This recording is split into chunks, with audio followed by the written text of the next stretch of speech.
we lost a young man, Michael Brown, in heartbreaking and tragic circumstances. Their baby was executed in broad daylight. What's prompted the outrage in Ferguson, Missouri this week is the shooting of an unarmed 18-year-old Michael Brown by a Ferguson police officer. And we just got another call stating that as the officer involved shooting. Residents are outraged, alleging that Brown was just walking down the street when he was confronted by the officer, whose name was not released until almost a full week after the shooting. He shot again, and once my friend felt that shot, he turned around and he put his hands in the air, and he started to get down, but the officer still approached with his weapon drawn, and he fired several more shots. Man, you know how hard it was for me to get him to stay in school and graduate? You know how many black men graduate? Not many.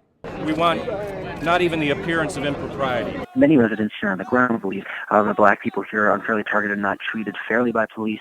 Initially, the residents reacted with outrage, stating protests that, in fact, turned violent on Sunday night, the day after the shooting, when there was some rioting. The gas station, as well as a few other businesses, were harmed. And that was when police really stepped up their presence.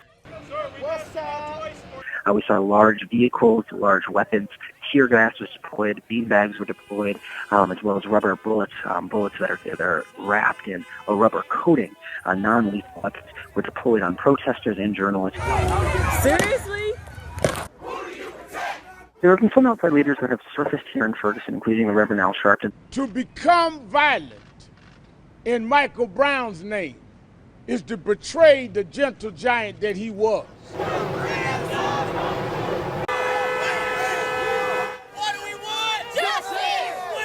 Things seemed to climax here on Wednesday.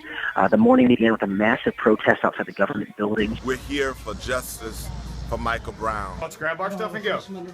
On Wednesday afternoon, myself and another reporter were in fact detained by armed police officers as they attempted to clear a McDonald's where we had been eating. Let's go. Police deployed tear gas, including at a TV film crew, as well as at protesters on Wednesday night. This is no longer a peaceful protest when you try to injure people. Now's the time for peace and calm on the streets of Ferguson. What's going on here over the last few days is not what Missouri is about. On Thursday, the tone between police officers and residents changed drastically.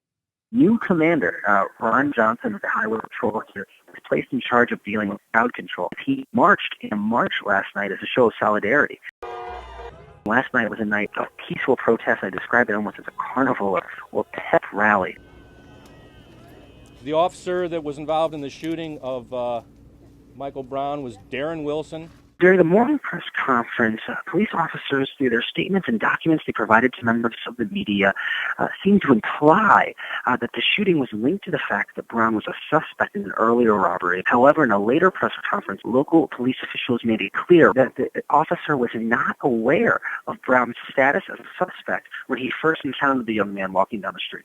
The initial contact between the officer and Mr. Brown was not related to the robbery. Still, at the forefront of the minds of the residents and protesters is one question: what led up to the shooting? Police have yet to release any narrative or detailed information about what exactly happened during their 3-minute encounter that led to Brown being shot and killed on the street.